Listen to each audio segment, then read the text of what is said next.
Delhi police ने उत्तराखंड के रुड़की में बड़ी कामयाबी हासिल की है। स्पेशल सेल ने रुड़की से अखलाक नाम के एक आतंकवादी को गिरफ्तार किया है। पुलिस अखलाक के साथ 3 और संदिग्ध लोगों को गिरफ्तार करके पूछताछ कर रही है।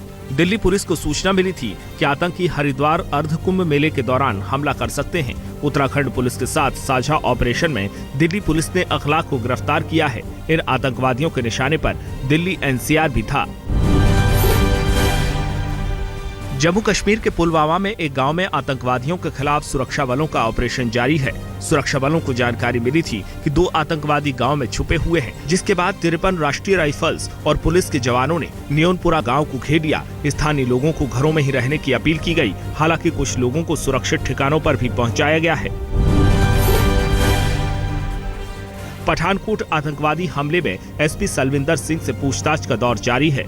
आज भी उनका लाई डिटेक्टर टेस्ट होगा। एनआईए की टीम सलविंदर सिंह का लाई डिटेक्टर टेस्ट कर रही है। सूत्रों के मुताबिक लाई डिटेक्टर टेस्ट के दौरान एनआईए ने सलविंदर सिंह से वही सवाल पूछे जिनके जवाब वो पहले भी दे चुके हैं। कोर्ट ने लाई डिटेक्टर टेस्ट के लिए 3 दिनों का वक्त दिया है।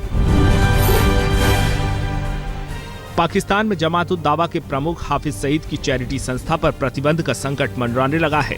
पाकिस्तान सरकार हाफिज की धर्मार्थ संस्था फलाए इंसानियत पर बैन लगाने पर विचार कर रही है। हाफिज सईद 2008 के मुंबई हमलों में मास्टरमाइंड है।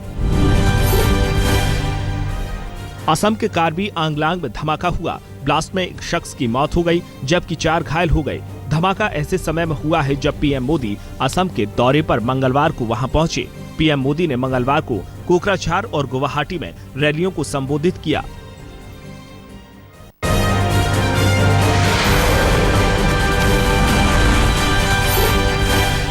असम की रैली में पीएम मोदी ने गोगोई सरकार पर जमकर निशाना साधा। मोदी ने कहा कि केंद्र से मिले फंड पर राज्यों को पाई का हिसाब देना होगा। उन्होंने गोगोई सरकार से विकास के काम में खर्च किए गए पैसे का हिसाब मांगा। मोदी ने कहा कि लोगों के धन की लूट को रोकना जरूरी है। 10 साल जिस प्रदेश ने प्रधानमंत्री दिया, प्रदेश को आज अपनी समस्याओं की गिनती करनी पड़े, ये अपना खुद का ही विफलता का वो दस्तावेज है और कुछ नहीं। हैदराबाद में दलित छात्र की खुदकुशी का मामला थमता नजर नहीं आ रहा है। छात्र संगठन आज भी बंडारू दत्तात्रेय के घर के बाहर हैदराबाद में प्रदर्शन करेंगे। बंडारू दत्तात्रेय की चिट्ठी पर वीसी को 4 बार रिमाइंडर भेजने पर भी सवाल उठ रहे हैं। राहुल गांधी ने दोषियों के खिलाफ सख्त कार्रवाई की मांग की है। वहीं बीजेपी ने इसे राजनीतिक रंग देने का आरोप लगाया है। Certainly he has committed suicide. But the conditions for his suicide have been created by the Vice Chancellor and the Minister and the institution. Hyderabad university में पीएचडी कर रहे छात्र रोहित वेमुला की खुदकुशी से मचे बवाल के बीच यूनिवर्सिटी के वाइस चांसलर अप्पा राव ने छात्रों से अपील की है। वाइस चांसलर ने रोहित वेमुला की आत्महत्या पर खेद जताते हुए छात्रों से वापस पढ़ाई पर ध्यान देने की अपील की है। उन्होंने कहा कि इस मुश्किल वक्त में सभी को मिलकर काम करना होगा। इस बीच पूरे मामले में अपनी नाराजगी जताते हुए कवि अशोक वाजपेयी ने हैदराबाद यूनिवर्सिटी को अपनी डिलीट की उपाधि लौटा दी।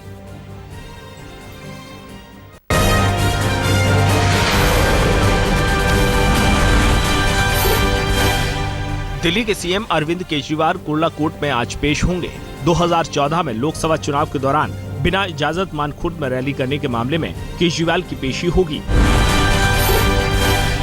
अरविंद केजरीवाल पर स्याही फेंकने वाली भावना अरोड़ा को 14 दिनों की न्यायिक हिरासत में भेज दिया गया है। आम आदमी पार्टी के नेता आशुतोष का दावा है कि केजरीवाल के खिलाफ साजिश को लेकर जल्द ही नए खुलासे होंगे। इस बीच दिल्ली पुलिस कमिश्नर ने कहा है कि मुख्यमंत्री के पद के मुताबिक सुरक्षा के पूरे इंतजाम थे।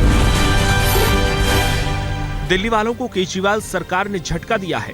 दिल्ली में पेट्रोल 96 पैसे और डीजल 53 पैसे प्रति लीटर महंगा कर दिया गया है। वैट में 2% की बढ़ोतरी की वजह से ये दाम बढ़े हैं। दिल्ली में शीला सरकार के ड्रीम प्रोजेक्ट रहे बीआरटी कॉरिडोर पर हथौड़ा चला है। डिप्टी सीएम मनीष सिसोदिया ने खुद हथौड़ा चलाकर इसकी शुरुआत की। बीआरटी कॉरिडोर को तोड़ने में 12 करोड़ रुपए खर्च होंगे, जबकि इसे बनाने में 190 करोड़ रुपए लगे थे। दिल्ली में प्राइवेट स्कूलों में फीस बढ़ाने को लेकर हाईकोर्ट ने अहम आदेश दिया है। हाईकोर्ट ने आदेश दिया है कि दिल्ली के स्कूल अपनी मर्जी से फीस नहीं बढ़ा सकते। हाईकोर्ट ने यह फैसला फीस बढ़ोतरी पर सुप्रीम कोर्ट के 2004 और 2007 के फैसले को लागू करने की मांग को लेकर एनजीओ जस्टिस फॉर ऑल की याचिका पर दिया है।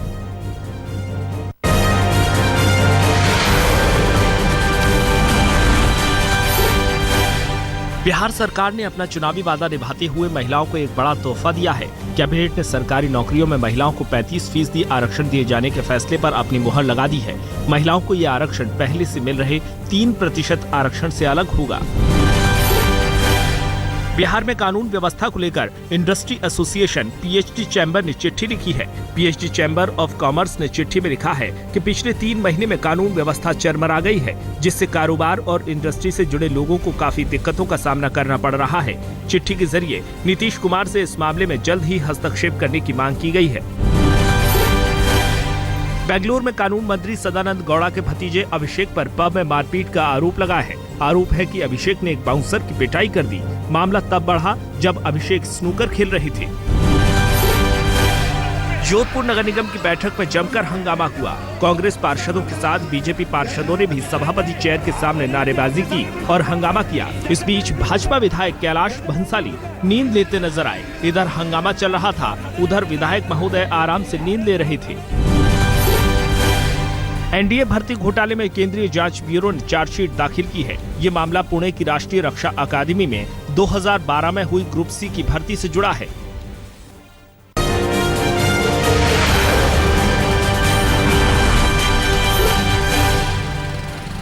दिल्ली के जिया सराय में डंपर के मारुति कार पर गिरने से 3 लोगों की मौके पर ही मौत हो गई। हादसे के बाद डंपर का ड्राइवर फरार हो गया। इस घटना के बाद लंबा जाम लग गया, जिसे हटाने में पुलिस को काफी मशक्कत करनी पड़ी।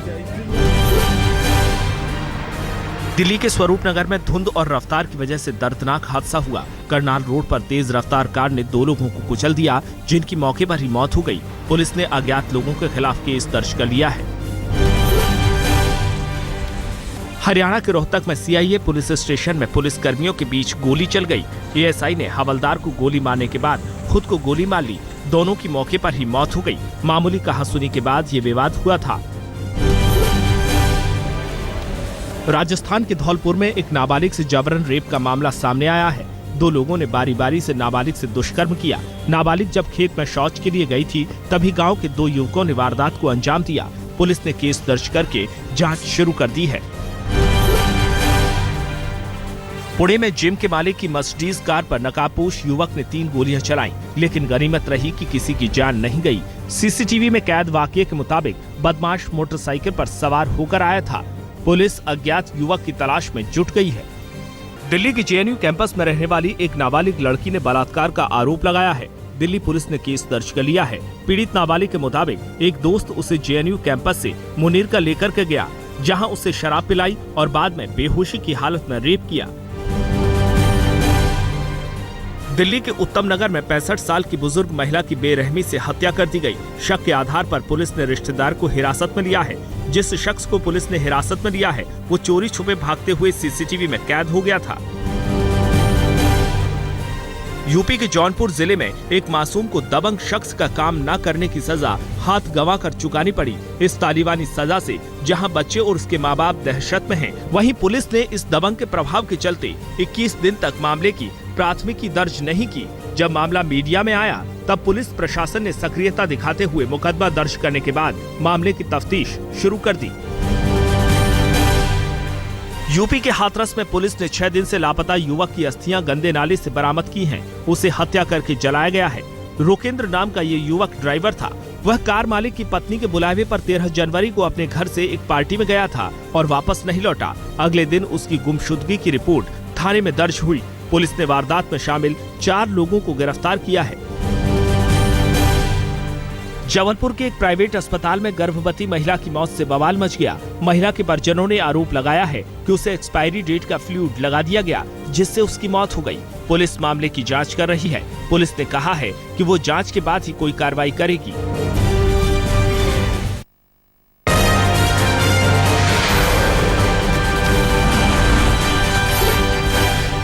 शिरडी के करीब निमगांव वाड़ी के सरकारी स्कूल के शराब के नशे में धुत हेडमास्टर को लोगों ने पकड़कर पुलिस के हवाले कर दिया। शिक्षा विभाग के अधिकारियों से लोगों ने हेडमास्टर पर सख्त कार्रवाई की मांग की है। हेडमास्टर का मेडिकल चेकअप भी कराया गया है।